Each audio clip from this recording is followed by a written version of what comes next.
Thank you so very much for allowing us be part of your day. This is Enterprise Morning, and we are reaching you from Enterprise Television from the economic capital of Nigeria. I am Henry Igwebike. And I'm Choma Okohe. All right, let's kickstart today with the newspaper headlines that we have, and right after that will be our main conversation also for today. But please do well to visit us. You can always find us at enterprisetvnews.com. You may like, comment, and follow us on all our social media platforms at Enterprise TV 7. We have in the studios with us to go through all that we have on our newspaper headlines, Barrister Tunji Abdul Hamid, Barrister Law and Public Affairs Analyst. Good morning to you, Barrister. Good morning, Barrister Tunji. Good morning. Thank you. Thank you so very much you. for your time. So let's kickstart today with what seemed to be... we're starting off with a breaking news from the State House announcing the passing of Chief of Army Staff, Lieutenant General Taoreed Abiodun Lagbaja. President Bola Ahmed Tinubu, Commander-in-Chief of the Armed Forces, regrets to announce the passing of Lieutenant General Taoreed Abiodun Lagbaja, Chief of the Army Staff, at age 56.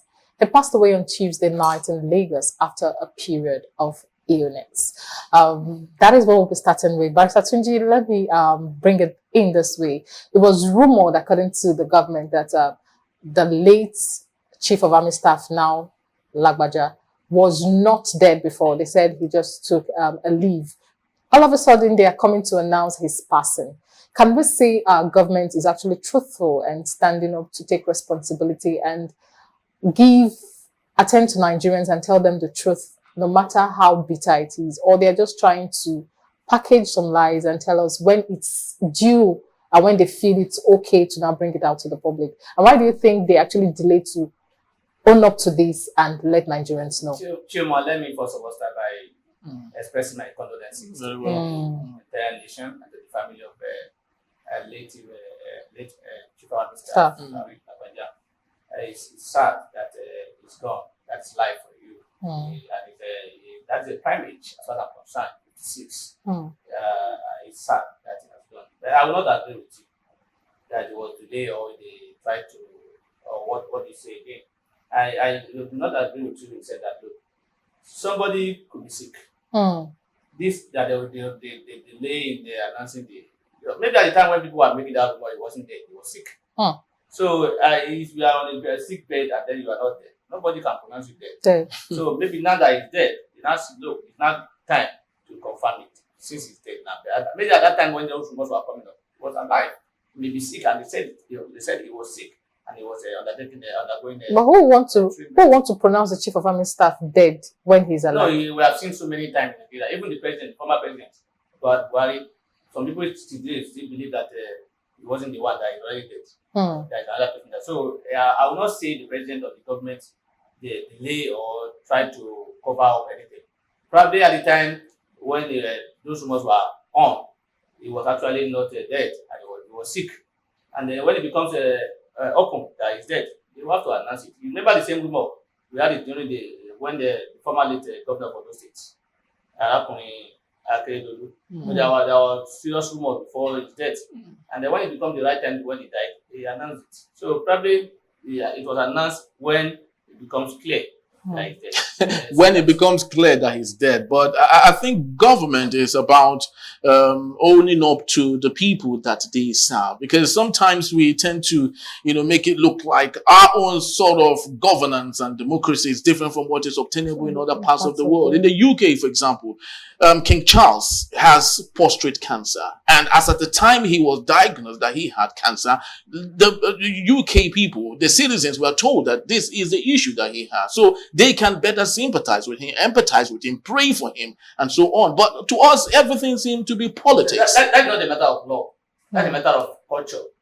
In our own case, that's what I'm saying. In our own, it is not cultural. It's a cultural thing. Not to disclose your health situation, or not to disclose, either to come to the public and say I'm sick or not. I will not in this country when some people will be sick and they say I'm strong. We have become a country. That's the truth. I don't agree with it. I tell them you are sick. You are sick. Don't tell me you are strong. Don't speak negative to yourself. That's not negative. That is the reality. Yeah, very true. So that is the kind of people we are. And some people believe that they believe that other people can cause more, can aggravate your sickness if you are weak.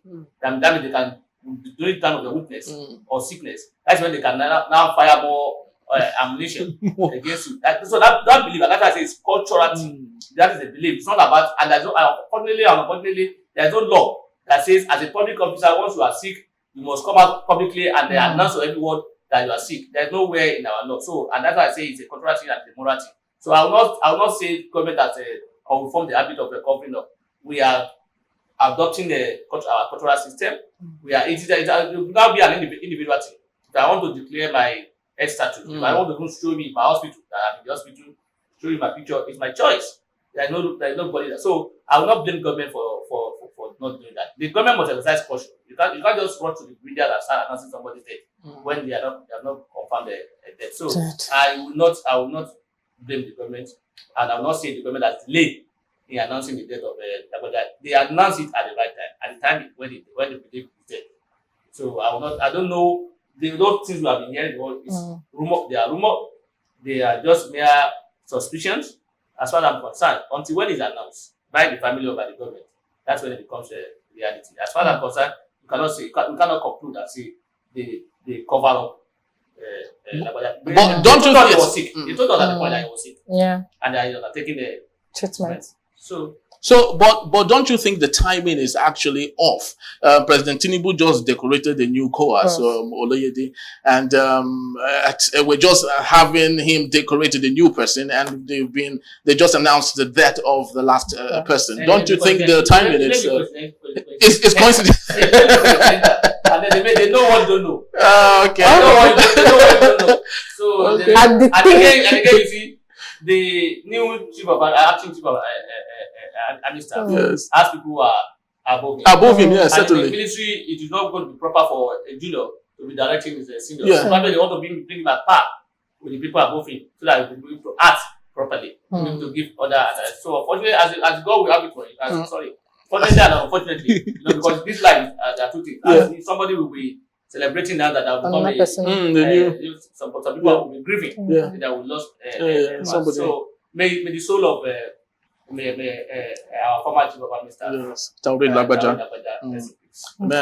All right, let's move on to the Vanguard newspaper for this morning, and we have hashtag end bad governance why we release the minors, and that's coming from the federal government. Okay, moving on. Federal government reverses 18-year admission benchmark in tertiary institutions. Details are on page 3. And also we have again, national grid collapses 4 times in 24 days. Okay, moving on. Why fortified illicit arms pose security threats, that is coming from the NSA. Details are on page 11. And also protesters storm National Assembly over hardship.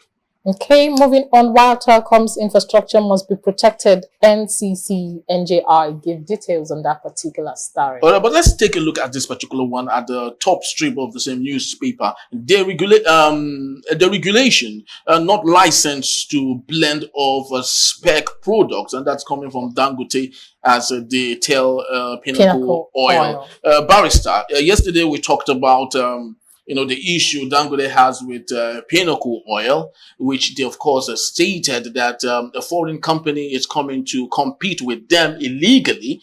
Now, the foreign company is named as Pinnacle Oil, belonging to a Nigerian. So it's no longer a foreign company, but an indigenous company competing in the same space. Why do you think Dangote is so afraid of competition, especially in a sector that he's so much interested in?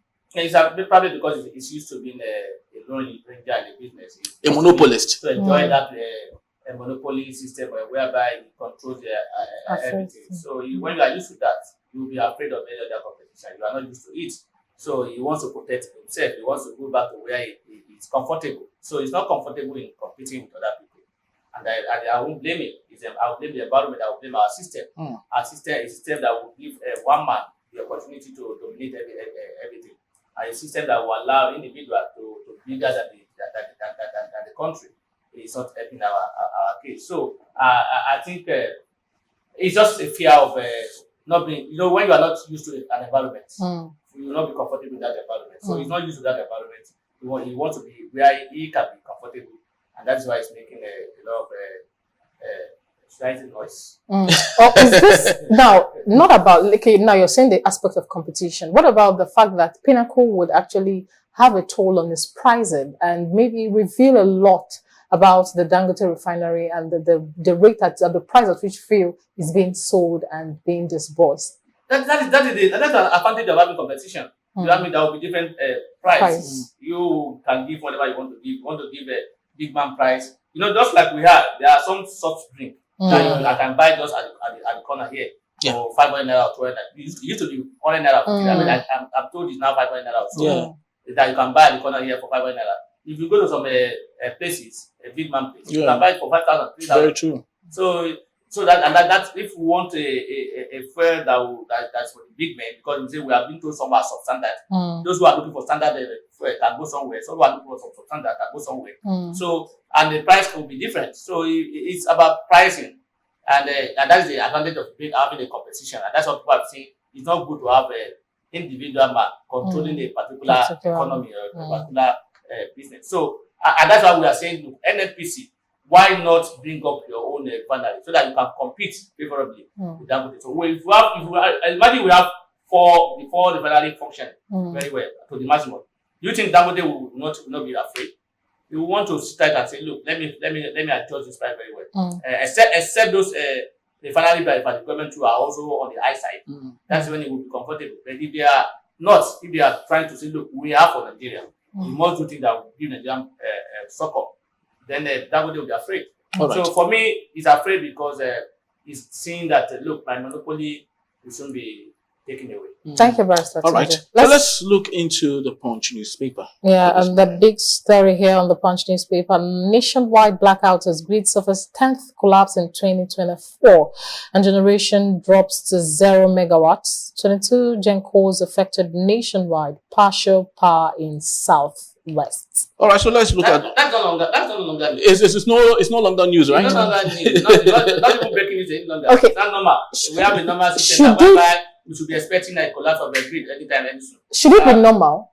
It should not be. It should not be. But I'm saying it has not become normal in Nigeria. You know, in Nigeria, most things that are not normal are normal in Nigeria as time goes on. When you are used to certain things, that's what I meant by it's not normal. You are used to a thing happening. It won't become a. My worry is that I've not heard the government or support of the government to say this is a sabotage. This is a security threat to the nation. But I remember when Labour caused this grid to collapse. What we have been told is that that is treasonable. Yes. This whatever. I have not heard them say that. In fact, they had to deploy the military. They did not say this is a sabotage. They did not say this is an act to overthrow the government or an act to cause insecurity in the country. I have not heard them say that. We are used to that now. In the last how many months now, we have had how many collapse. In fact, the last two or 3 weeks, there have been 2 or 3 now. There have been 2 or so. I can't remember. So I don't know. It's actually quite unfortunate. You know, while the war rages on in Lebanon, bombardment by Israeli people, the power grid is still working in a war-torn country. But here in Nigeria, we do not have war. When you don't have you have just imagine you have a generator. It's not an auto. What's it called? What do you call it? That will change just like the pattern. Yes, exactly. You don't have that, and you don't have a backup. You will continue to have this, and we have been told. I'm not an expert in that. We have been told that once that is shut down, so it takes time. For them to regenerate again. All right, so let's look at this other issue. Over 300 billion naira lost in protest. Shetima tells released hungry miners. Why must it come to this level? That when the world is becoming interested in the story, which of course is shameful to Nigeria, that is the time those in authority feel is the best time to do that is the time those in government will take an opportunity to do like this and do as if they have done something very important. In other words, that is the time they will see that we are.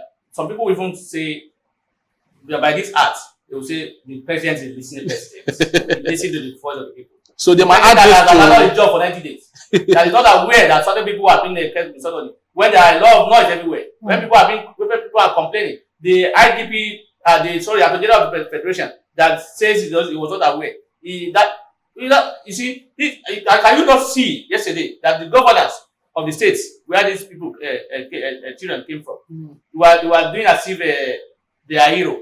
These are governors that are not talking. They are not saying anything to secure the list of these children.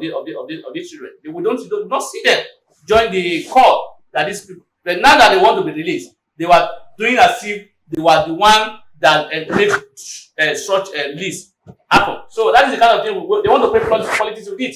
They want to use that as a political avenue to make themselves popular. So that's the kind of thing we like in Nigeria. But unfortunately, we have been embarrassed in the eyes of the entire world because it's an embarrassment at all time. And the government should be ashamed not to even think of saying they want to use this one as and even ashamed that the government is saying they left them on that of on compassionate ground. I'm also ashamed of some of our colleagues, and I'm not proud to say it. That man that was saying these are not kids, these are married men, this and that. He was my classmate. Really? Yes, he was my classmate. The prosecutor. We are together. Yes. He was a policeman. Yes. Okay, he is a policeman. And that's why you see when lawyers are already with the police, they're already part of the system. But they say when they leave, stay too long inside the black soap, the leaf become a what? So that is kind of thing that's happening. It's also unfortunate. It's my classmate. He was my classmate at the university. We are together. So thank you. When I saw him, I was ashamed of myself, and I was even surprised also because whenever we were talking on the platform, he doesn't talk as if he's a kind of person who supports government policies, and that's why I'm surprised. All right. Thank you, Vice Chancellor. Let's look at this last story. Lagos driver flees after setting LASMA office on fire. Details on page 4 and 5. Now, in a country where they were about passing a law that would actually help the LASMA officials hold guns, hold arms in their arms, and now Lagos driver flees after setting LASMA office on fire. Can we say the LASMA officials, with the way they treat and handle some of these drivers, actually frustrated him to actually carry out this act? We are not saying we are supporting his actions, but can we say the LASMA officials play a role with the way they treat drivers and the way they treat Nigerians? And before I go into your question, I think we should correct that headline. I want to disagree with the headline. The headline says what? LASMA official, Lagos driver flees after setting LASMA officer on fire. No, I saw the video. He nearly set himself on fire and his vehicle, not LASMA, and the LASMA left. He ran away. So he wasn't a LASMA officer that in fact himself. Okay, he wanted to set himself on fire. And the LASMA, in fact, the fire was already on him. You have to remove his clothes to wire on. So, and then at that point, the LASMA people take off. They took off, and then so he wasn't trying to set he wasn't setting the officer on fire. He was trying to set the fire in protest. So, and it shows the kind of the level that we have now. People are now at the level where everybody's how do I put it? Let me go to the local language. Para. We are all para. But looking at the you see, this is what you get when you have, as far as I'm concerned, agencies like LASMA are supposed to be ensuring compliance to an extent. And when you are put in place to ensure compliance, your target or aim should not be on how to punish or arrest people. Or extort money. That's what we see in our country. You see these people where they say there's one way, rather than direct you and say, if you want to pass that place, they say, go back. Or that is not this. Yes, exactly. They will allow you to go. Yeah. They will now come and say, you have committed an offense. That is not the way to go. Or even if you are about committing that offense, and they see that you are trying to collect, all they are supposed to tell you, please, go back. That's your way. That's what you see in this country. They want to arrest you. Because their major aim is about money generation. But I'm also told, I can't confirm it, that they have a what's it called, targets that's been given to them by government to generate funds, allegedly. I can't confirm that. Yeah, allegedly. I can't confirm. That's the rumor that I've just put out the rumor. So if you have that kind of situation or that kind of system, you can't get it right. You continue to see this kind of a thing. You see a situation whereby you not even commit any offense. They try to find something against you. We have had story of police arresting people and putting something in their car to indict them. That's not the way. That's not the way to go. We are all human beings. Everything should not be about money. The essence of LASMA and even the road safety is to correct wrongdoing on the road. But their own target, their primary objective is to correct. But now the secondary is about imposing fine or whatever. It's secondary, but that secondary has become the main business that they know they can do. And you see you see them where you see traffic most times. Yeah, exactly. You see them standing and you see the downfall people doing whatever they want to do because something has exchanged. And it's unfortunate that we are seeing this. But I think that man should not just kill himself because he wants to be arrested. He should have allowed himself to be arrested and then make a step. If he died, nothing will happen. That's why we'll continue to live their life and nobody will see anything nobody will fight for him. Very true. And he will die, and then the family will be put in trouble. And life will continue. Yeah, people should just not take that, because it's not follow that pattern. That's not good. That's not the way to go. All right. As much as we appreciate the functions and good work of some last mile official, we equally would love to frown at some whom, of course, are overzealous with the work that they do. Just like Barrister Tunji did say, instead of ensuring there's compliance, they rather go the way of extortion, which is actually totally bad. Thank you so very much, Barrister Tunji. Thank you, Barrister Tunji, for being part of our show today. We really do appreciate you. All right. When we return, it's all but over in America as Donald Trump is set to be declared winner of the presidential election. Stay with us. We'll be right back.